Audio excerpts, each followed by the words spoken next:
Hello, everyone, and welcome back to Let's Pull the Trigger on a podcast, the podcast where everyone has two great points to give you. Two great pieces of information for you. I'm Fire Princess Lily, and I am joined, as always, by barking dogs.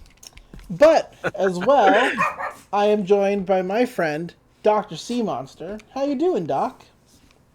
Not great. I have had some intense things going on in my life, and I have had a headache for 4 days. Ooh, sucks. Yeah, but I'm excited to be doing the podcast and talking about anime. Excellent. Always fun to talk about anime. Chill out. All right. What have you been up to before we get into like heavy stuff? Because we're about to get into heavy Um, stuff. haven't been watching as much anime lately. Mm-hmm. I've mostly been watching DuckTales. Nice. Good show. I like DuckTales. It's really good. I've been enjoying DuckTales a lot. Let's see. Still watching Harley Quinn. Haven't seen this week's episode. You're going to get to gloat. So, enjoy. Look, this isn't okay. I'm not looking forward to gloating. I That's am a just lie. happy. Don't like to gloat that much, really. Everybody likes being proven right, but I'm just glad that we're getting presentation that we were promised. Well, I mean, it's still in a we'll see what happens kind of feel, but at least one person has said something. So, Which was the last episode? the last episode this week is they go on Ivy's bachelorette excursion, Okay. which is pretty cool. I have not seen this new episode. Okay, wow. Self-Parademon one. The one with the Apocalypse one was excellent.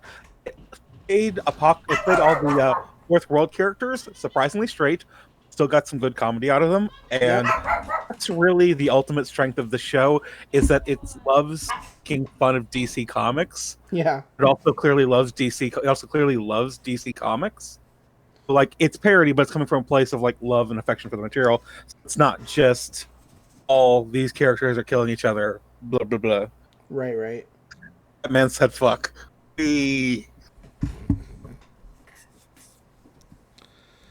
It's not Rick and Morty disguised as a DC show, is what I'm saying. Right. No, I get what you're saying. It's not like Rick and Morty is that bad, but it's definitely indicative of a style of humor that is not done well often. Right.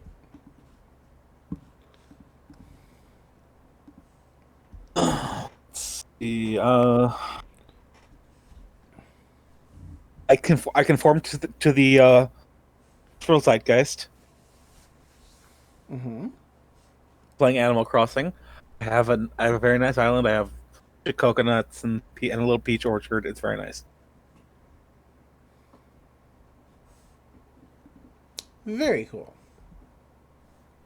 I didn't quite know what I was resistant because I didn't quite see all the potential of the game, but I've been enjoying it a lot.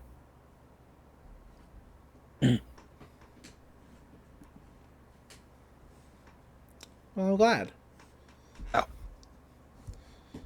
I wish that you could have more than one island per console because then maybe I would play it. Can't Nope. if you make an alternate account. Nope. Same island. It's weird. I don't know why that is. Apparently, it's just always been that way, even on DS and all the way back to GameCube. You've always only been able to have one island. So, Then why allow multiple accounts? Animal. I don't know. You guys just work on the same island. Sure.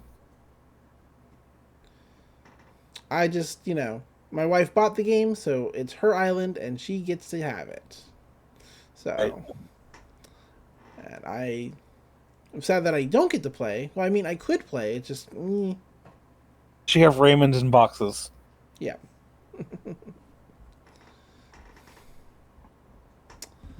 Very important to know she has Raymond in boxes.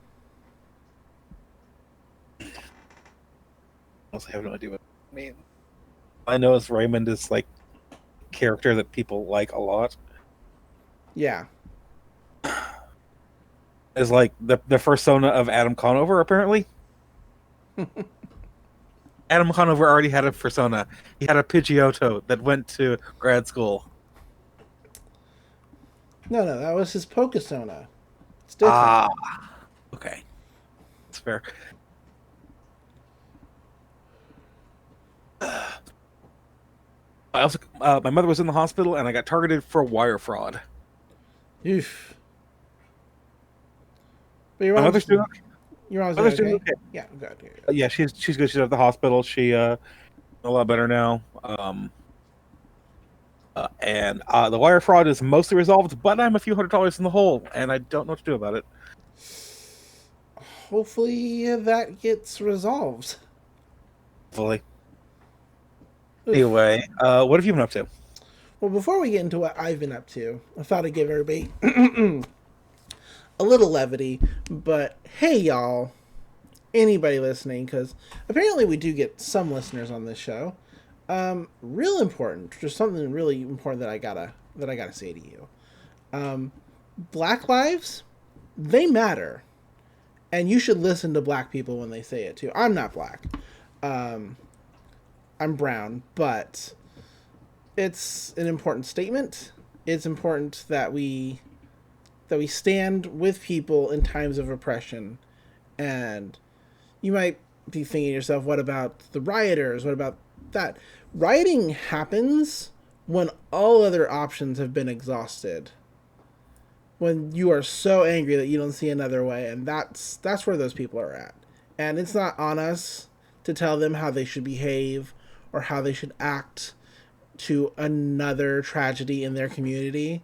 That's not us. That's not the look. So if you have a problem with that, then I promise you that every show that I do personally is always going to be on the side of the oppressed. Always. You cannot be neutral in times of oppression, because when you are, you side with the oppressor. Because the people being oppressed, they don't appreciate your neutrality. They don't benefit from your neutrality. Only the people doing the oppression benefit from your neutrality. And therefore, I refuse to be neutral in times of injustice. So, that's that. And deal with it. Well, isn't it one of the oldest truisms that evil flourishes when good people do nothing? Exactly. Like, what good is neutrality doing for you when people are dying? It's not doing anything. Doesn't help anybody. Sure. I get trying to stay moderate. Like, the moderate position is police shouldn't execute people in the street. I mean, that is the moderate position. Police. The radical position is abolishing the police entirely. The position is controlling the police and reforming them. If you're that's too extreme for you, or not a centrist. You're not moderate. They're like, you're not really moderate. You're just on their side. I mean, we could talk about, the fishhook theory all day, but we shouldn't. I'm just saying that, like, if you're being completely silent and neutral on it, you're not really in the center of the issue. I mean, what is a centrist but a alt-right person who just doesn't speak up about their views? It's kind of my point. So, what have I been up to? Well, it's been a couple weeks, so everybody got to miss me being really upset about a pay-per-view for wrestling that I watched the last time we were supposed to record the show. Didn't record because pay-per-view, super important. I'm pissed still. Like, I'm still getting over it. But because Nyla Rose was the women's champion for AEW, she got to have a total of 2 title defenses before she lost the title at the second defense. Had that's not that's you know it's not a run. That's not a run at all. Like it's bad enough that their previous champion had troubles being in the States due to like their visa and just the work schedule that they had with another wrestling promotion that they prioritized over AEW. Like, and I'm not saying that that's necessarily a bad thing. You know, you gotta work where you gotta work. But you give the title to Nyla, and everybody's like, okay, somebody who lives in America, who's ready to go. And sure, you have a bunch of people who are angry because she's trans and that means blah blah blah blah bigoted bullshit. But then you like strip it off her like immediately, almost. Sure, she had it for a couple months, but there's also the end of the world happening, and she wasn't on TV for like a whole month because y'all taped an entire month of programming without her, so that everybody could stay at home for a month, and you want to pretend like, oh yeah, that's that's the reason, she just like Sheeta is on a big roll. Yeah, Sheeta was on a big roll because she was there for that month of taping that y'all did. You did an entire month of taping over 48 hours, and you're like pretending like that's like a valid like role. That's not a valid role. You had like 4 women and you used them all, and Sheeta came out on top of those matches because she is a really good wrestler. I mean, I like Sheeta, but I mean, I don't think that should have been considered for the title contendership. And it's not like I don't want Sheeta to be champion. I just don't want her to be champion right now. I think it would have been better if she had lost at the pay-per-view and then had to come back.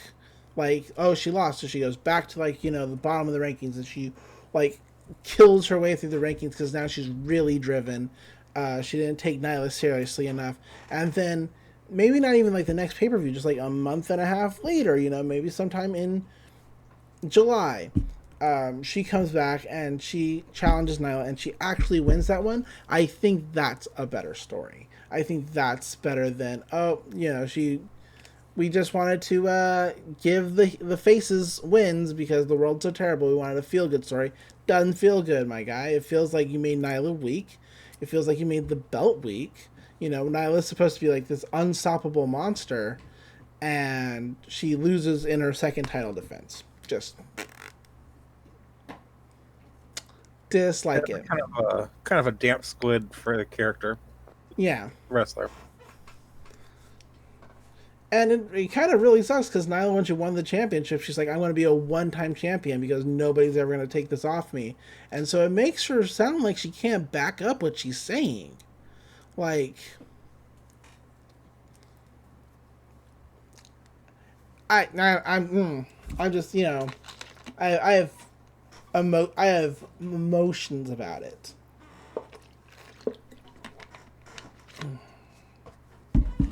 Yeah. What else have I been doing other than watching wrestling? Because I watch a lot of wrestling because I like wrestling. Oh, there was also a really cool Stadium Stampede match at that pay-per-view, which was the first of its kind, which was just a ridiculous 48-minute match of amazingness, including like 3 different versions of Matt Hardy, which was nuts. And Sammy Guevara got slammed off of like a 2-story building onto a wooden structure to end the match. It was really just insane. Really good. Like that match saved my night because after that women's match, I almost didn't finish the pay-per-view. I was just like, this is bullshit. I hate this. What else have I been doing? Oh, I started watching a new anime. Started watching it just last night. I've watched 5 episodes of it because I consume things like that. It's called My Next Life as a Villainess. All Routes Lead to Doom. And it's super cute. The premise of the story is the main character is a child, and she hits her head and realizes that she's actually been reborn into another world. So yes, it's isekai. There's lots of isekai. Just shh. But she realizes that the world that she's being reborn in is the same world as a dating sim that she played in her previous life, called I forget, but it's a dating sim, and she's been reborn as the villainess of that particular game, and the only routes before her, like the way the game works, is that even like her quote unquote good ending leads to her being exiled, and the really bad ending is she'll be killed. So she's doing everything that she possibly can to not, be exiled or killed, because that's bad. She just wants, like, she died at when she was 17 for running into the road, so we can just assume she got hit by the truck of isekai, and that's why she's in this new world. And what's really funny is, in trying to stop herself from being, like, exiled or murdered, she's accidentally made herself the love interest for every character.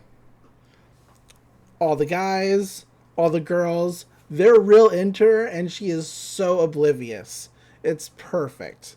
I mean, it's not perfect, because if the perfect thing would be, like, she would notice that the girls liked her and be, like, kind of like, oh no, do I like girls? And then finding out she likes girls, and, although it should be pretty obvious, because one of the girls that she makes friends with, Sophia, they bond over a book where the premise of the story is a wealthy princess and a commoner girl become really good friends, quotations. It's a romance novel. They become really good friends, quotations. So, I mean, it's pretty good. It's silly. I like it. I highly suggest it.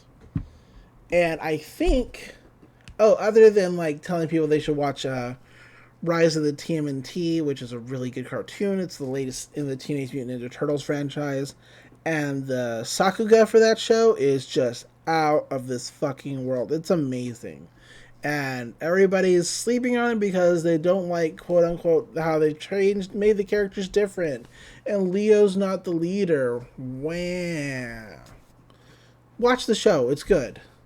Now that I've totally alienated everyone, do you want to talk about Kill la Kill? I would love to. You're like, yeah, just shut up. It's your podcast. I'm the co-host. So, this week we watched episode 5 of Kill la Kill, entitled Trigger, which I think is what the character's name works out to, who we're being introduced to. Okay, I know this is the Studio Trigger podcast, but what's the episode title? Trigger. Okay, I know this is the Studio Trigger podcast, but what is the episode title? Third base. All right. Just wanted to get that out of the way. Yeah. So here we go. We open on a motorcycle coming down this really fucking abandoned highway. Like, there's fog, and it's a real cool dude because, abandoned highway, motorcycle, fog. These are everything you need to establish cool dude character. He's also dressed in, like, military fatigues, and he's got goggles. And he is introduced as Sumugu Kinagase, which I am just, like, mispronouncing. I think his name works out to Trigger. He also has a red mohawk. He also has, black mohawk. Yeah, he has a Rufio haircut. He does a real weird haircut, because it's, like, sort of shaved down everywhere except for this red mohawk in the center, but he still has hair on the rest of his head. It's just like, it's a bit Rufio. It is a bit Rufio. But he pulls out guns, and he is just checking out the school through his sniper scope, and he is targeted on our protagonist, Ryoko Matoi. He is just like ready to go off until he realizes that somebody is behind him, and wouldn't you know, it's the gardening club because he trampled through their flowers to get his vantage point. So they're like, "Hey, you know what? For taking such good care of our flower garden, we're gonna fuck you up." To which he lights up a cigarette. They're like, "Hey, this is not." They're like, "This is a non-smoking area. Could you just not?" He's like, "You know what? You're wearing life fibers. I don't have to fucking answer you at all." And then he flicks the cigarette into their flower bed, and so flower committee is now attacking with a really.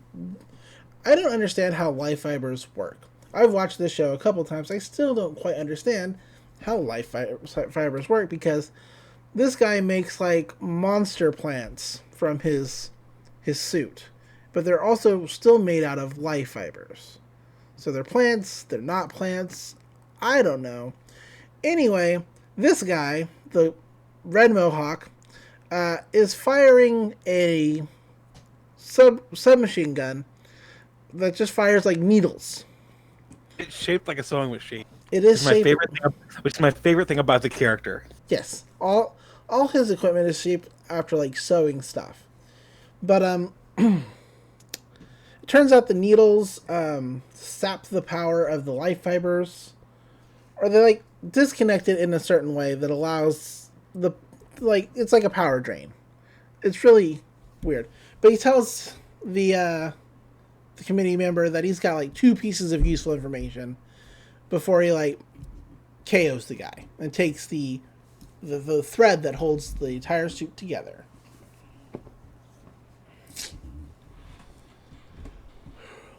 We then cut to after the credits. We cut to Ryoko just tearing through a biology club, which they have like half skeleton faces, which is really weird to me.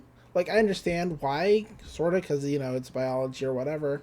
But they have Mako, of course. And Ryoko's like... Well, half-face thing is because in Japan, anatomical dolls they use, schools, tend to have that sort of half skinless appearance to them. Yeah. I mean, no, I get it. It's just weird. You see it in anime a lot. Yeah.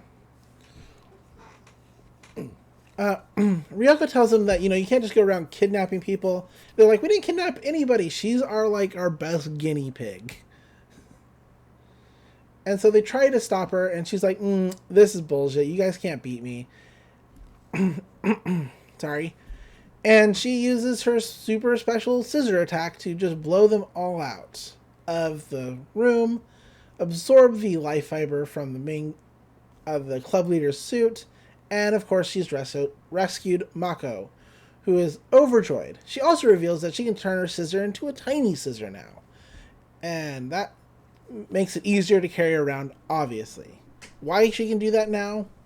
Plot convenience. Senketsu says, hey, you know what? You've been pretty cocky lately, and I can taste it in your blood. You might need to, chill down. Chill out a little bit. Just because you're beating these guys doesn't mean necessarily that you have the right to, be so high on yourself. That's kind of what that whole thing boils down to. And Ryoko's like, you can tell what my blood tastes like? He's like, yeah, I know everything about all your body, including your weight and your BMI. And she's like, do not. That is private. And he's like, well, you've been eating too many of those croquettes. And so Ryoko's arguing with him, to which Mako's like, are you just doing a comedy bit by yourself?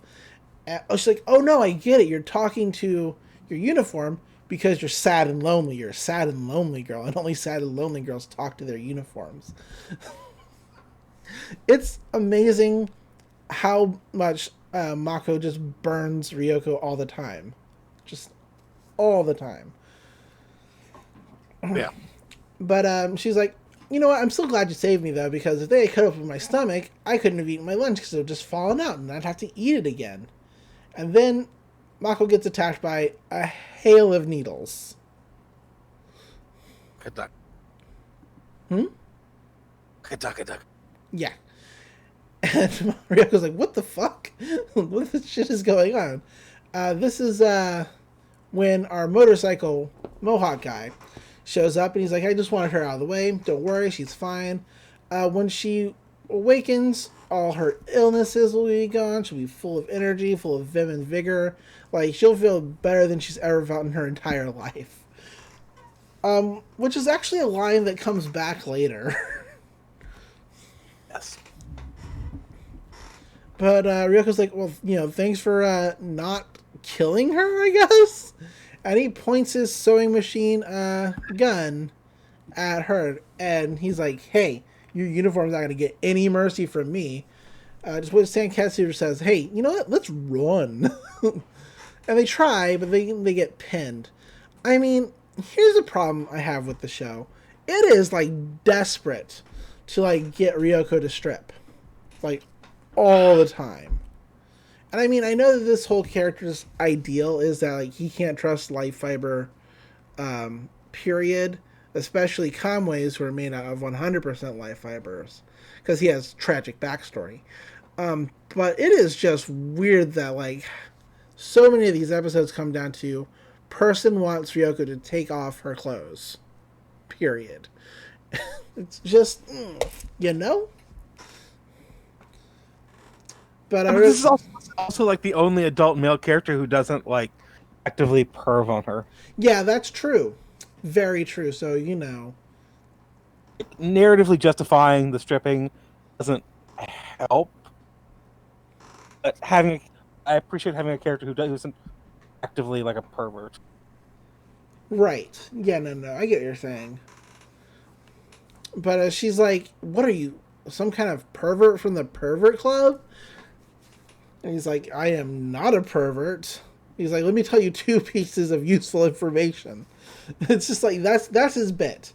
His bit is he hates light fibers, and he's always saying, let me tell you 2 useful information things. He's like, I'm not a pervert. And she's like, yeah, just keep telling yourself that. She tries to transform, to which he fires, I want to say that's a thread ripper. Is what he fires out. It's kind of what it looks like. But it pins her arm, and he's like, the second piece of information is, you are unable to transform in front of me. He's like, if I fire at this range, you're gonna die, so take off your clothes. And it's like, here's the thing, he's pinned down both her arms. How is she supposed to be able to do that, even if she was going to comply? Dude, foresight. But he is going to shoot her in the head because she can't comply when he gets hit with a pin of some kind. And he recognizes it as a message from somebody, and so he leaves. He's like, look, I want to be back to strip you tomorrow. I want to come back. I want to get that suit. You will be naked. But he leaves. To which he meets up with Misasugi. Yeah, get it. And he's like,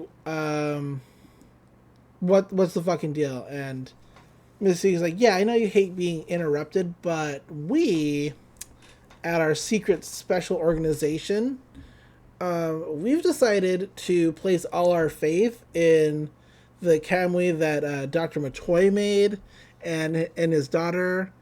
Like, that is, like, crucial to stopping, like, the Kirin family from, like, taking over all of Japan. They've only have Kinsai left to go, and we really need to just, like, let Ryoko kind of do her thing. So could you please, just not? And this guy's like, you know what? No, that uniform, it's way too dangerous. I know what happened in my tragic backstory that I'll kind of explain later, but no. If she gets consumed by that thing, she'll be like a total threat, an even bigger threat than like the Kirins are. I cannot let that happen, and I will 100% strip Ryoko. And Mrs. Sugi's like, well, didn't that one lady say that clothes and people aren't enemies?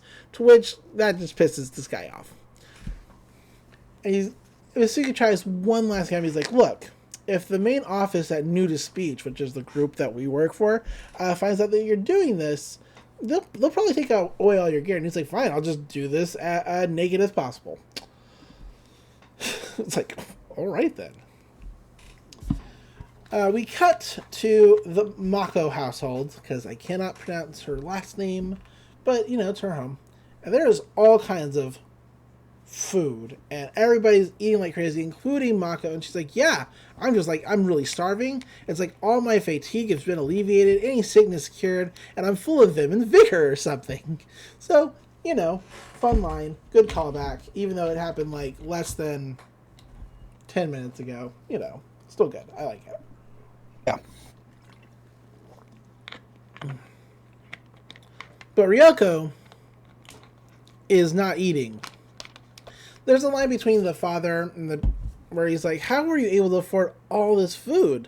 Because she says, I went and I got everything. She's like, oh, I didn't have any money. I just put on your tab. And he's like, oh, well, I guess we can sell your brother's organs if it comes down to it. But Ryoko's not eating. Guts, the dog, is eating all her food. And Senkechi's like, just get this dog away from me. He's farting on me. He's got his claws all up in me. He's drooling on me. Just get this dog away from me. To which Ryoko just like, you know what? I'm not hungry. And she gets up and she leaves the table. We then cut to Red Mohawk guy, who is literally naked in a workshop, just preparing his weapons. We then cut to the student council. There's lots of cuts in this episode. Yeah. And they're like, who was that mysterious Mohawked man? No name, no HP, no DP. What does DP stand for? No idea. No. I assume it's something totally not lewd. Like, he's got a kill count. We have no idea who this guy is, but he seems to be using anti-life fiber bullets that we found at other campuses that have been attacked. And they're like, so this is the anti-uniform guerrilla, the man who's been attacking our affiliated academies. He uses these special needles composed of an alloy that separates life fibers from their hosts. So, he's really studied.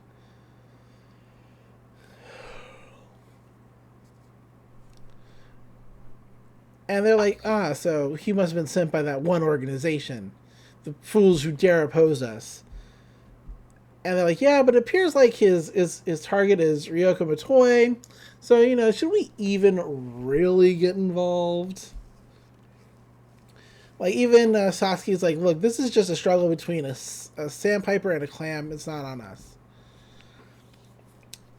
But this leads, the one, what's her name? How do you pronounce it? I don't know. No. Jakazure. Jakazure, yeah.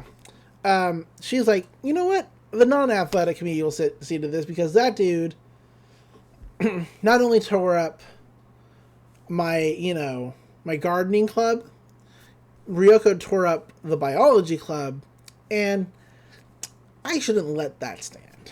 So I'm going to see to it. And Sasuke's like, you know what? Do what you want. Whatever.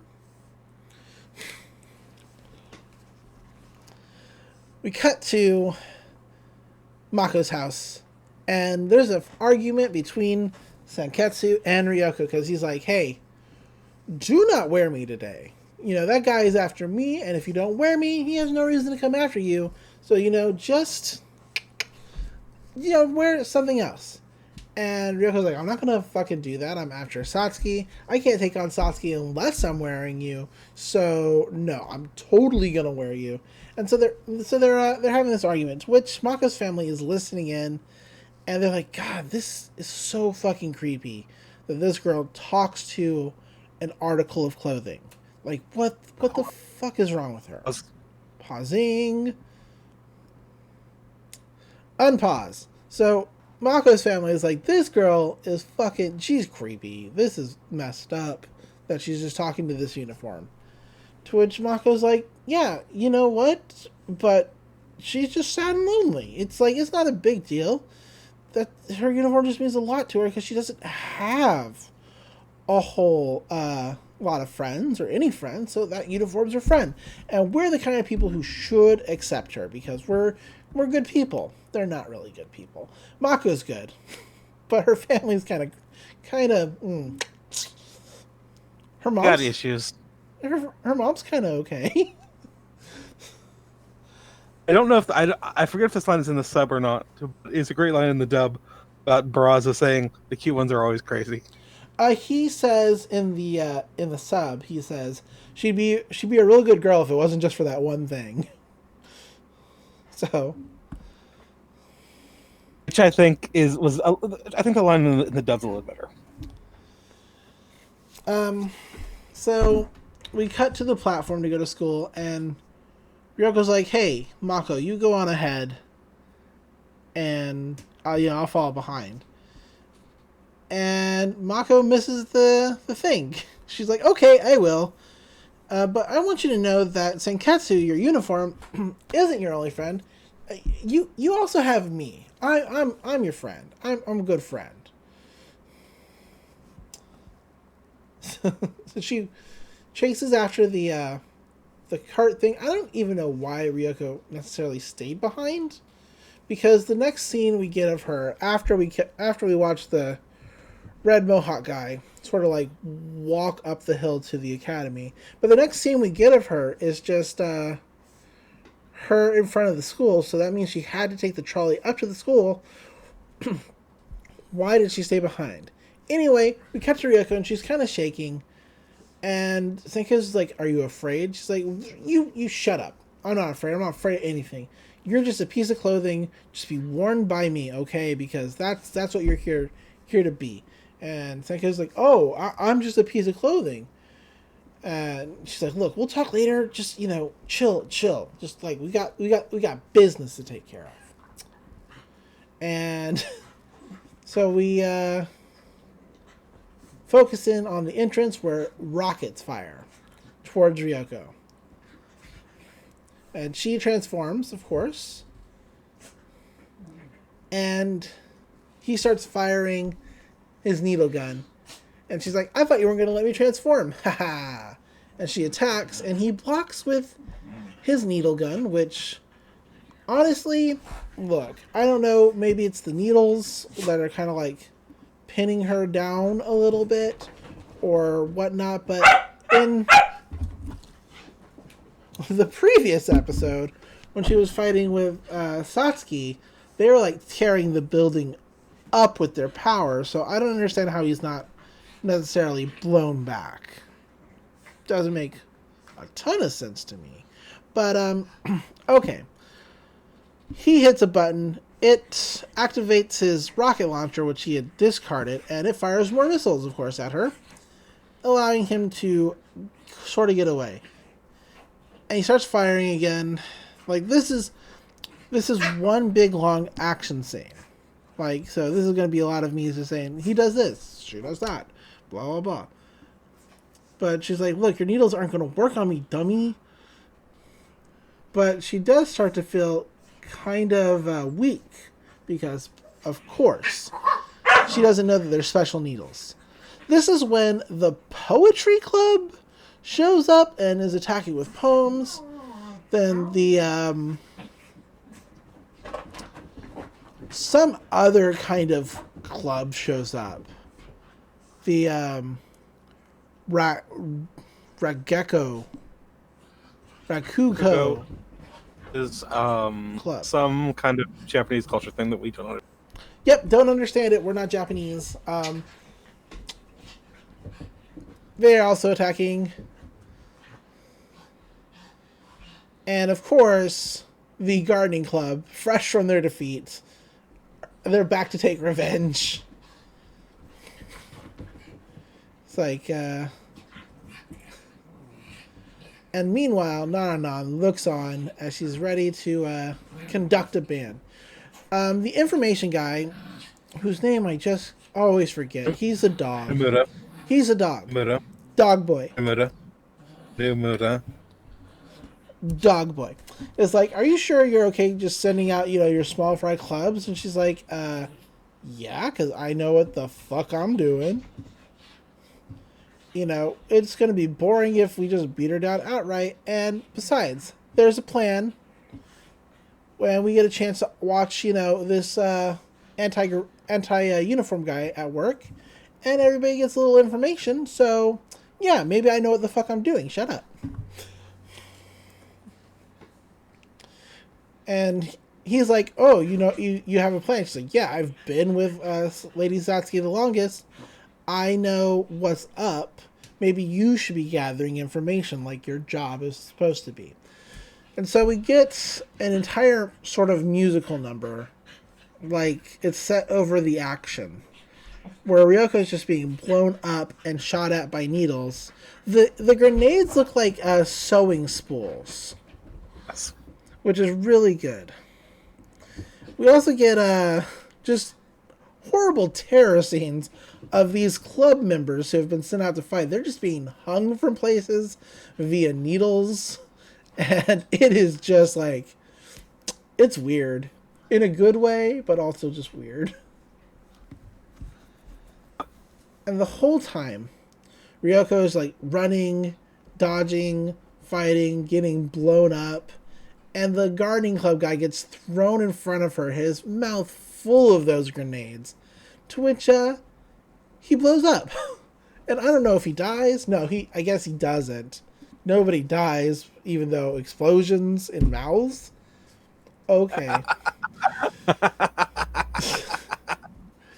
But Sanketsu's like, I am at my fucking limit. I cannot go on. And so he untransforms. And she's like, what the fuck? And this is when the Mohawk guy just bursts in through a window and kicks her all the way into the bathroom. He's like, finally! I've been trying to wear your uniform down this entire time, and holy shit, I cannot believe it took this long. This is bullshit. But I did it, and that Kamui is out, so now I'm going to take it from you. Because you have no chance, to fight me now without it. He's like, take off your clothes. With your cow, you have no way of winning because I sealed your powers. She's like, I'm not gonna do what a pervert tells me. And then he kicks her in the gut and hits her in the head with his gun. Which, look, my guy, I understand your problem here, but you've said you've sealed her powers and whatever. Maybe don't kick a teenage girl in the gut. Seems heelish. He's like, let me tell you 2 pieces of useful information. Because that's his bit. It's like, one, there once was a woman. She believed that people and clothes were not enemies. She was a fool. And then we get a small cut scene of some woman, probably trying on a Kamui, getting eaten by said Kamui, and him in the background screaming. Because it is terrible to look at. It's like, because of her foolishness, she was betrayed by clothing. She's like getting twisted into pieces. It's pretty gross. It's pretty terrifying. It is pretty terrifying. He says, 2, the path you're headed down now is ends in the same path as hers. And Ryoko's like, man, I don't know what the... Okay. I don't know what the flip you're talking about. Like, this is... Guy, you sounds like you got problems and they don't involve me. But Senketsu manages to, get some energy. He jumps up, he's like, hey, Ryoko, get out of here, run! And she's confused and surprised, but Senketsu gets shot by the needle gun, of course, and then he gets shot multiple times to get pinned down. And the Mohawk guy's like, hey, you get it? It was just trying to escape by itself. So you understand now it's selfish. can't trust it. And Ryoko's like, you're totally wrong. And he's like, no, it knew that you were of no use to him anymore, and it was trying to get away. And Ryoko's trying to tell him, like, no, Sanketsu was trying to, like, save me. He's trying to protect me. And he's like, no, life fibers are parasites. And then he's cut off by a broom mop, being, like, pushed between his butt. Okay. It's Mako, of course. And she's like, this uniform is the only clothing Ryoko has, and look what you've done to it. She's like, don't you know how people with only one set of clothing feel? And then he's like, who the fuck are you? And she gets to go into one of her big speeches. And she's like, Ryoko loves that uniform more than anything. She's always whispering to it. It's pretty creepy. Even my whole family is just creeped out by it. But you know what? That's how people with only one set of clothes are. That's like her best friend, and you can't like take away a friend. And she like takes off Ryoko's bra and puts it back on her. It's really weird. She's like, as usual, Mako is very heterosexual. Very. This guy's like, people in clothing cannot communicate. It's impossible for them to become friends. And Mako's like, they can so. Up till now, the only friends I had were in my head, and then I met Ryoko, and I made a real one.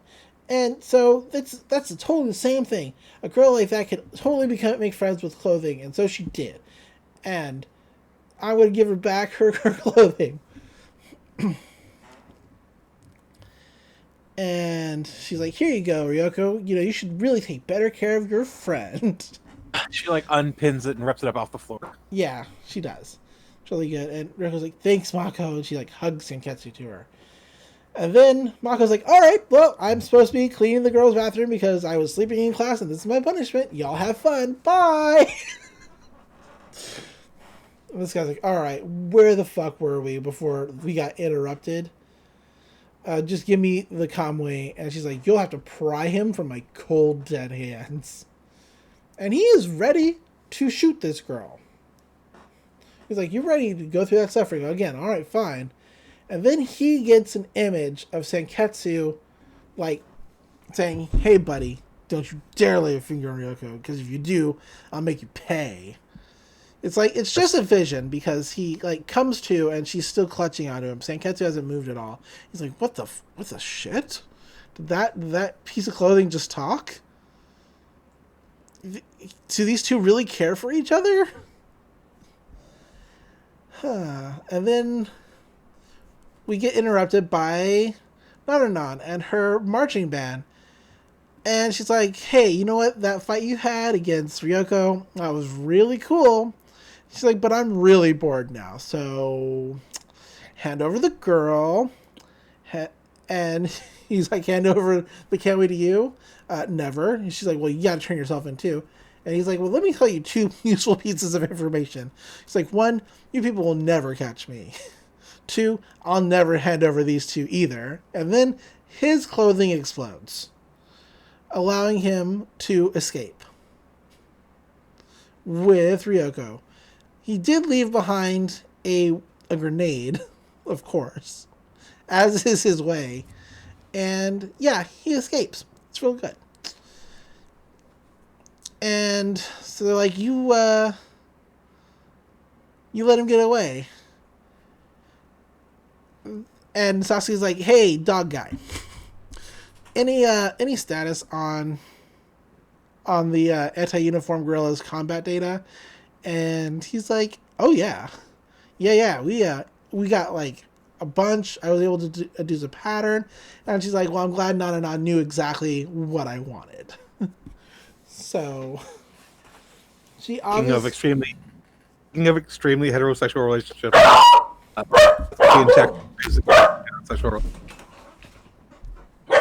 yeah.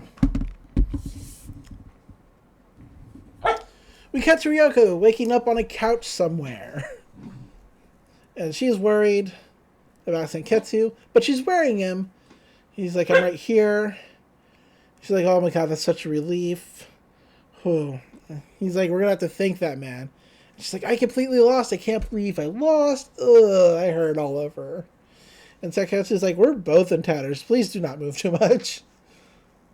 And she's like, look, we need to get stronger. And we can totally do it. We can become stronger together. She's like, you're my only precious set of clothing. Or he's like, no, Sanketsu says, yeah, I'm your only precious set of clothing. And she's like, no, that's not what you are. You're my friend. And he's like, oh, gosh. And he's like, yeah, I am. She's like, but do not measure my BMI anymore. He's like, cannot do that. That's an unacceptable request. She's like, I thought we were friends? And he's like, lose 2 centimeters from your waist. She's like, oh my god. Get off my case, man. We then cut to the Mohawk guy and Misuzuki. And he's like, I guess you see that you can trust her. Yeah. And he's like, let me tell you 2 useful pieces of information. He's like, 1, I'm only giving her a chance. 2, if she goes crazy, I want to strip her naked. It's like, ugh. The show is obsessed. I love this show, but it's so horny. It really is terrible. It is horny on main all the time. But that is the end of the episode. And woof, what an episode. No, first I want to say that I'd kind of forgotten how good this episode is. Yeah, that's a good episode. Muko isn't my favorite character, but there's some great moments for Ryuko and Mako. So we get to see some more of Jakuzure, and she's always fun. She's one of my favorites. Yeah. I really like the cast, but let's see.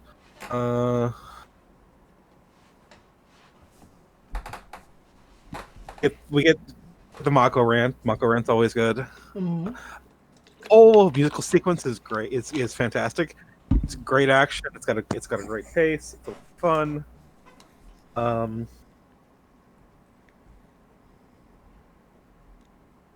interactions of Satsuki and Yurei and Inamura. It's like some fun back and forth there. Mm-hmm. I already noted Jakuzure's extremely heterosexual relationship with Satsuki. Well, yeah, she doesn't like any of her male. I don't want to say cohorts. Coworkers? Yeah, she doesn't like any of them.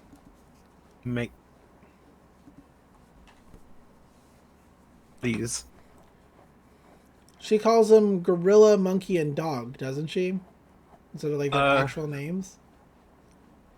Toad, monkey, and frog. Or toad, monkey, and dog. Toad, monkey, and dog. Okay. I have opinions on the Elite Four, but I will save it for later. Gotcha. I have my board with news clippings and photographs and for opinions.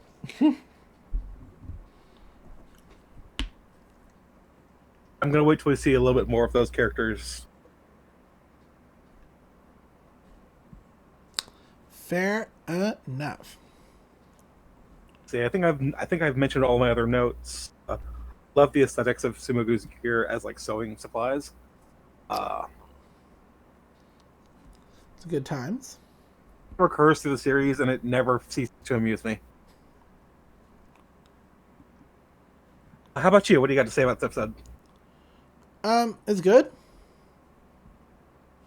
It's fine episode. Like I said, I wasn't looking forward to rewatching this one, but when I did, I enjoyed it more than I thought I would. Yeah, it's good. You know, I like it. You know, I like the show as a whole. So, you know, there's not necessarily one episode that stands out to me above all the others that is like, oh, this is my favorite episode of all time ever, blah, blah, blah. I just like the show. I guess... I can point out like my favorite runs of episodes, like my favorite... That's like saying my favorite story arcs. And I mean, even that... I guess still got like when 2 or they 3. Go to Kyoto or Kinsai or whatever... The whole story arc is great. That's pretty good. But yeah, I think that's all I have to talk about this episode. Do you have anything else? No, there's not a lot to say about this episode aside hasn't been said already. Okay then. Then, where can people find you online if they want to talk to you about stuff? I am on Twitter way too much. I'm at Dr. C Monster. That is at DRC Monster. Come and find me where I will be retweeting stuff about the protests. Yeah. You can find me, as always, on Twitter at DatFirePrincess, spelled D-A-T. You can find me on my numerous podcasts. This one, including the one I also do with Doc C Monster called Pining for the Falls, where we do this, but for Gravity Falls, and have a real good time. Will not be recording this week due to animal stuff, but it's still a good time. You should still go listen to it. More episodes of that one. No, we've got more episodes of this one, but we've got more episodes on Gravity Falls than we do on Kill la Kill. Yes. That is just the way of things. You can find me online at DatFirePrincess pretty much everywhere if you take a look. Instagram, TikTok, which I'm actually probably maybe going to give up TikTok because they're censoring the tags Black Lives Matter and anything about George Floyd. So maybe I will not be using that very often anymore. We'll find out. We'll see. Yeah. But otherwise, until next time, don't lose your way. Lose your way! Yeah. Bye.